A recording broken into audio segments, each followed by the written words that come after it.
홀로코스트, 킬링필드의 크메르 루즈. 6. 세상을 놀라게 한 뚜올슬랭의 만행. 뚜올슬랭에 수감된 희생자들은 캄보디아 전역에서 왔다. 뚜올슬랭에 도착하자마자 사진을 찍고 어린 시절부터 체포될 때까지 자신의 경력 등을 상세히 고백해야 했다. 조금이라도 신문 도중에 반항하거나 고분고분하지 않으면 무조건 채찍이나 몽둥이로 때렸으며 고문했다. 체포된 사람들 대부분은 캄보디아인이지만 베트남, 라오스, 태국, 파키스탄, 인도, 영국, 미국, 캐나다, 뉴질랜드, 오스트레일리아인도 포함되어 있었다. 수용자 중에는 노동자, 농부, 엔지니어, 기사, 학생들도 있었지만 교수들은 물론 외교관, 정치가, 장관 등 고급 관리들도 있었다. 특히 고급 관리들의 경우 가족들이 함께 들어왔는데 이들은 갓난아기들도 데리고 있었다. 그들 모두 처형되었음은 물론이다. 자료에 의하면 크메르 루즈의 가장 악명 높은 뚜올슬랭에서 약 17,000명이 이곳에 수용되었는데 이곳에서 살아남은 사람은 10명 미만이다. 학자들에 따라 이 수용소에서 살해된 사람을 약 2만 명 정도로 추산한다. 이곳에는 해상에서 납포된 외국인들도 수용되어 있었다. 기록에는 79명의 외국인이 있었다고 하지만 이들보다 훨씬 많은 외국인들이 있었을 것으로 생각한다. 수용소에 시신 묻을 자리가 없자 쯔응아익이라는 프놈펜 남쪽의 과수원이었던 곳에 무차별 매몰했는데 이곳에서 8,895구의 시체가 발견되었다. 1977년에서 1978년 동안 뚜올슬랭 감옥에서는 항상 1,200명에서 1,500명의 수용자들이 있었다. 그들의 생존 기간은 일반적으로 2달에서 4달이며 아주 중요한 죄수인 경우는 6개월에서 7개월이었다. 뚜올슬랭에서 1년을 지낸 반나트가 얼마나 특수한 예인지 알 수 있을 것이다. 원래 투올슬랭은 4개의 건물로 된 여자 고등학교로 노로돔 시아누크 국왕의 조상의 이름을 따서 붙였는데 교실을 모두 감옥으로 변경하고 각 창문은 철망을 설치했다. 1층 교실은 0.8바이 2m의 작은 방으로 나뉘어졌고 2층부터 8바이 6m의 감옥으로 죄수를 한꺼번에 수용했다. 여자 죄수들은 중간층에 수감했다. 수감자들의 기상은 새벽 4시 30분이다.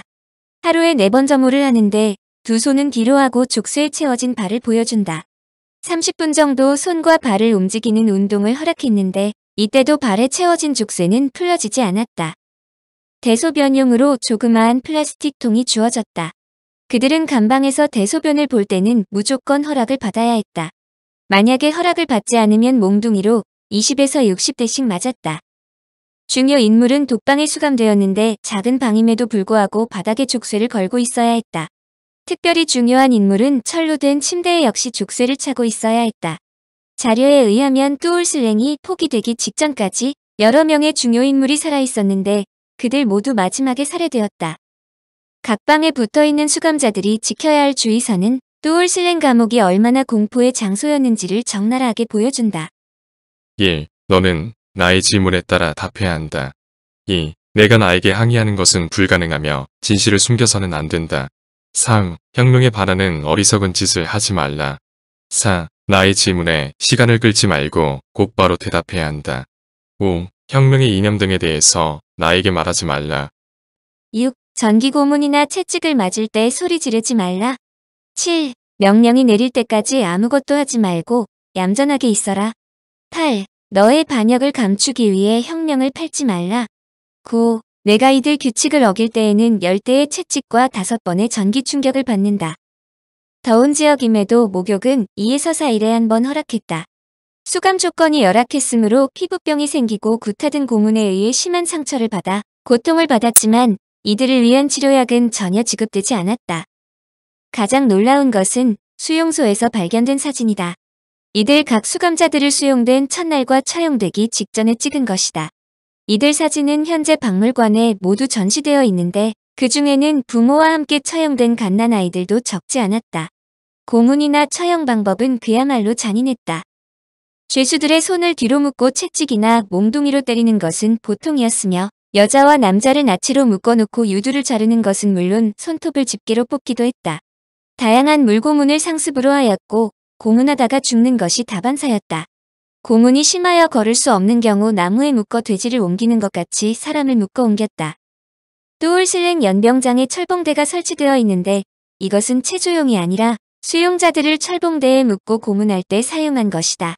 처형이 확정된 사람들로 하여금 구덩이를 직접 파괴한 후 대나무를 뾰족하게 갈거나 날카롭게 만들어 때리거나 찔러 죽인 후 묻었다. 반나트가 증언한 것처럼 죄수들을 일렬로 세워 날카로운 꼬챙이로 한꺼번에 처음과 마지막 사람의 배와 가슴을 찔러 죽인 후 묻었다. 가장 놀라운 것은 수감자들을 상대로 인체 실험도 행했다는 점이다. S-21의 교도소장 두치는 소녀의 배를 가른 후 물속에 넣고 얼마나 오래 떠 있는지를 관찰했다고 기록했다. 이와 유사하게 목구멍을 찔린 4살짜리 소녀에 대한 자세한 기록도 있다. 그가 적은 일기 중에는 고문이 너무나 심하게 자행되어 수감자로부터 정보를 얻기 전에 수감자들이 죽어버려 난처했다고 적혀 있다. 사람들을 대량 학살한 감옥은 여러 곳인데 크메르루즈의 만행 중에서 사람들을 놀라게 한 것은 몇몇 수용소에서 부모가 보는 앞에서 어린아이를 나무로 때려 죽인 후 부모도 처형한 것이다. 처형에 사용된 나무는 이들의 잔혹함을 인식시키기 위해 특별히 관리하고 있다는 설명이다. 뚜올실랭 학살박물관은 현재 전 세계에서 수많은 사람들이 방문하여 크메르루즈의 잔악상을 상세하게 보여주고 있다. 특히 뚜올실랭이 포기되기 직전까지 여러 명의 중요 인물이 수감되어 있던 감옥은 그새가 방문할 당시에도 핏자국이 여기저기 남아 있었다. 당시의 정황을 생생하게 보여주기 위하여 일부 핏자국을 완전히 제거하지 않은 것이다. 크메르루즈가 최후까지 저항했던 앙글로뱅 지역도 현재 테마공원으로 조성하고 있다. 앙글로뱅 지역은 캄보디아가 자랑하는 세계적인 문화유적지 앙코르와트 사원에서 북쪽으로 120km가량 떨어진 곳이다. 그들이 정부군의 추격을 피하기 위해 마련했던 지하벙커 등을 원래 모습대로 보여주는데 이것은 폴포트와 같은 악당이 세계 어디에서고 다시는 탄생하지 않도록 하자는 취지이다. 크메르루즈의 패망과 내전의 종식. 크메르루즈의 대학살로 수많은 사람들이 살해되는데 친베트남 성향이 강한 동캄보디아에서 대규모 학살이 벌어진다. 이에 발끈한 베트남은 1979년 1월 캄보디아 프놈펜을 공략한다. 원래부터 태국과 더불어 동남아의 최강자로 베트남 전쟁에서 승리한 통일된 베트남은 곧바로 크메르루즈를 공략하여 프놈펜에 입성한다. 폴포트, 이행사리 등의 크메르루즈는 태국 국경으로 잠복하고 시아누크 국왕도 북경에 피신했다.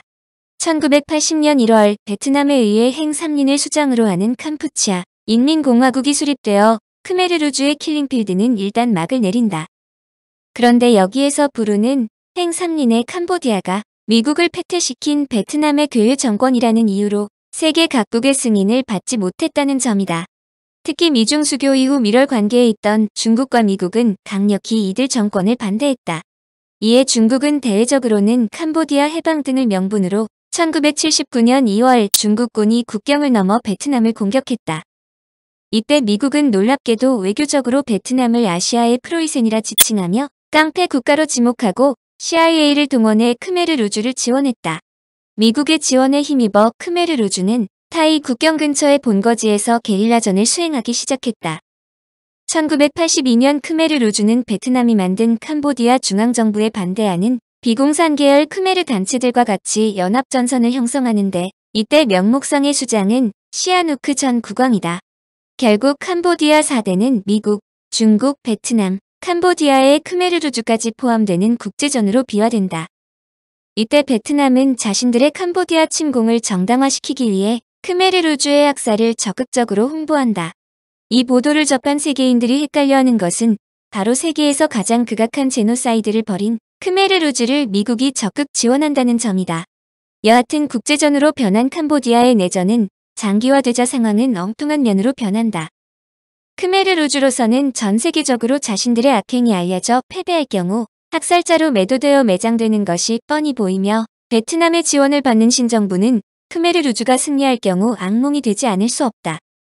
내전 양측이 극한적인 대처에 나서 캄보디아는 그야말로 악몽의 장소로 변하며 이때의 이전투고 즉 내전으로 학자들은 수십만 명의 사망자가 발생했다고 추정한다. 어쨌든 수렁에 빠져있던 베트남군은 세계 정세, 즉 1989년 9월 동구권의 혁명 여파로 철수했다.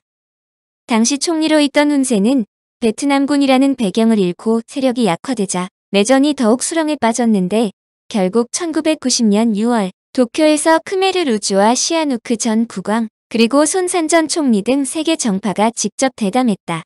이후 1991년 10월 23일 캄보디아 평화파리협정이 개최되어 최종 합의문이 도출되었다. 여기에는 국제연합 캄보디아 잠정통치기구의 설치, 무장해제와 내전 종결, 난민의 귀환, 재헌의회 선거의 실시 등이다. 이를 19개국이 승인함으로써 20년에 이르는 캄보디아 내전이 종결되었다. 이후 전후 처리를 위한 재빠른 행보가 이어졌고 1993년 5월 국민의회 총선거가 실시되어 이펀 군주제가 채택되고 시아누크 국왕이 복위되었고 크메르루주의 수장인 폴포트가 1998년 사망했다. 문제는 크메르루주가 자행한 제노사이드가 너무나 세계를 경악시켜 적어도 주모자의 한해 책임을 물어야 한다고 주장했지만 캄보디아 정부에서는 당초 협상에 의해 크메르루주군을 사면했으므로 이들에 대한 재판이 불가하다고 버텼다. 그러나 유엔이 학살과 반인권 범죄 처벌에는 시효가 존재하지 않는다는 것을 주장하자 캄보디아 정부가 크메르루주 전범재판소를 설립했다. 사건 발생 이후 거의 30년 만인 2011년에 일로 재판에 회부된 사람은 모두 6명이다. 이미 사망한 폴포트에 이어 브라더 넘버 2로 불렸던 누운체아 전 캄푸치아 공산당 부서기장, 하목 전 군사령관, S-21 교도소, 소장이자 일명 두치은 카인캑 이에브, 키우 삼판 전 국가수반, 리앙사리 전 외무장관과 그의 부인 이엥 티리 전 내무장관 등이다. 이중 타목과 카인캑 이에브만 구금되었고 나머지는 자유인신분으로 재판받았는데 이엥사리와 누온체아는 재판 중 사망했고 키우 삼판은 2014년 8월 종신형을 선고받았다. 가장 주목받은 피고는 두치인 카인캑 이에브로 그는 크메르루주가 무너지자 신분을 숨기고 달아났는데 1995년 그를 알아본 사람들에게 공격받아 아내가 죽었다. 그러나 그는 용케 도망쳤는데 놀랍게도 기독교 목사로 변신하여 선교에 앞장서는 등 위장에 성공했다. 그러나 그를 알아본 현직 형사에게 체포되어 재판에 섰지만 그는 재판정에서 자신의 죄는 인정하지만 자신이 책임자가 아니며 상부의 지시를 받은 중간 관리자에 불과하다고 주장했다. 왜 중간 관리자에 불과한 자신이 처벌받아야 하느냐는 뜻인데 그는 징역 35년형을 선고받았고 2020년 사망했다. 2018년에는 캄보디아 정부는 킬링필드 희생자들을 추모하는 날을 국가 공휴일로 지정했다. 청취자에게 원하는 것은 1. 구독 2. 좋아요